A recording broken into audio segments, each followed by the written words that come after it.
أعوذ بالله من الشيطان الرجيم بسم الله الرحمن الرحيم اللهم عجل لوليك الفرج હઝરત અમીરુલ મોમિનીન અલી ઇબ્ન અબી તાલિબ અલૈહિસ્સલાતુ વસ્સલામ નહજુલ બલાગાની અંદર હિકમત નંબર 119માં ઇરશાદ ફરમાવે છે કે દુનિયાની મિસાલ એક સાપ જેવી હોય છે, જેને હાથ લગાડીએ તો ખૂબ જ મુલાયમ હોય છે, પણ તેની અંદર ખતરનાક ઝેર હોય છે.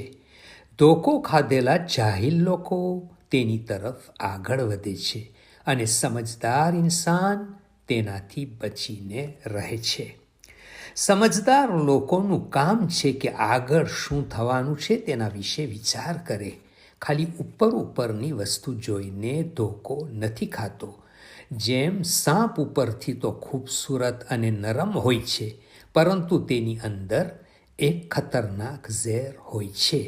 જ્યારે કોઈ તેને અડવા જાય છે તો તેને નુકસાન પહોંચાડે છે. એવી જ રીતે આ દુનિયા ઉપરથી તો સરસ દેખાય છે, ખૂબસૂરત લાગે છે, પરંતુ જ્યારે તેની નજદીક જઈએ તો ખબર પડે છે કે હરામ અને ગુનાહવાળી વસ્તુ વધારે છે, જે આજે નહીં તો કાલે કયામતના દિવસે જરૂર નુકસાન પહોંચાડશે. દુનિયાની પણ બે હાલત છે.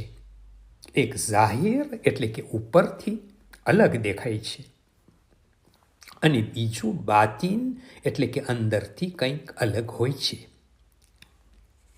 સોનું, ચાંદી, મહેલ, અલગ અલગ સ્વાદિષ્ટ ખોરાક અને આરામવાળી જિંદગી, આ બધી વસ્તુ જેની પાસે હોય તેમના વિશે લોકો એમ સમજે છે કે આ બધી વસ્તુના લીધે આરામની જિંદગી તે વિતાવે છે, પરંતુ એવું હરગીઝ નથી.